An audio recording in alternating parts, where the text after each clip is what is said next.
The question that's been asked is, let's say I did a disbursement and then, went ahead, charged the client paid me, the matter is even complete.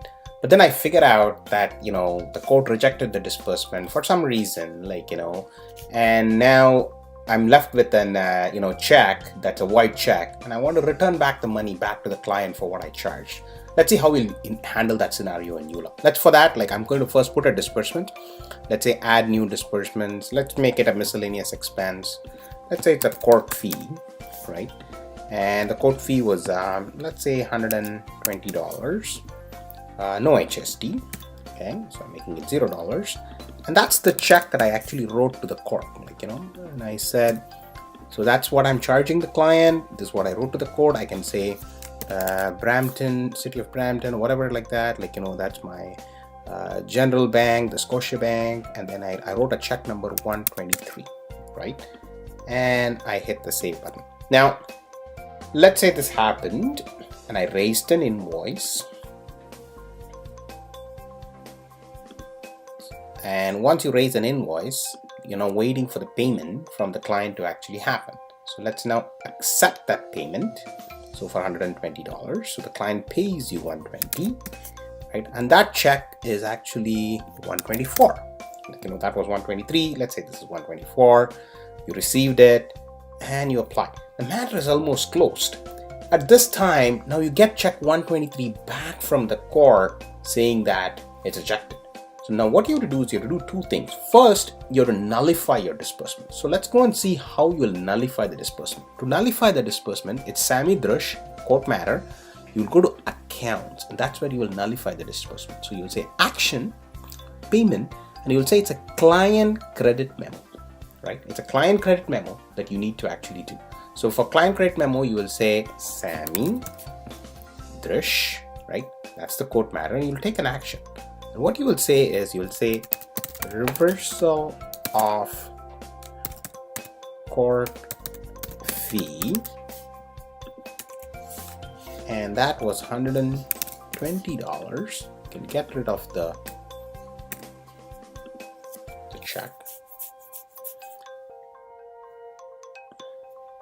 and you can say this is check number 123 that you're actually reversing. Make sure that this date is the same as that date, because so that's your credit memo, and then you set your bank and you hit the save button. So all you've done now is, if you go to the bank, you'll actually realize now, I'm going to make it, I'm going to go and see the bank, and you'll see the reversal. So if I go to the bank, go to the Roger Moore account, you will see that, the $120 that was paid, right? That was a withdrawal from the court that you put.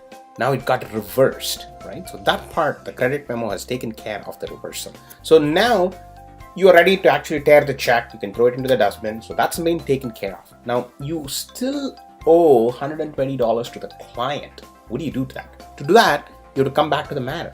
First thing first you need to do is you need to reverse the 120 in the matter so that you can pay him. So you can say action, and you will add a discount, right? And this is where you can tell him that, court fee reject, right? Now, obviously, you need to tell it's a disbursement that got rejected. $120.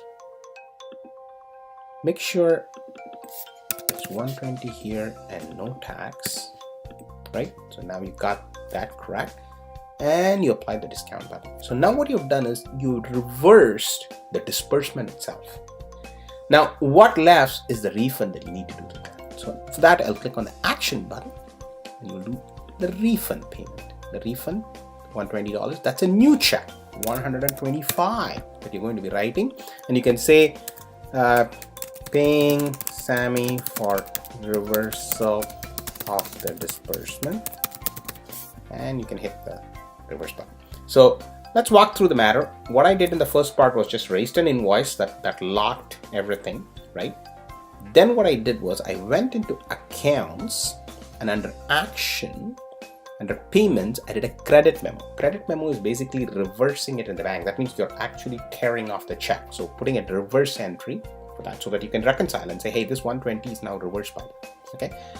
Now coming back to the matter, what you had to do was you had to apply a discount, basically reverse the disbursement, and then you have to refund that payment.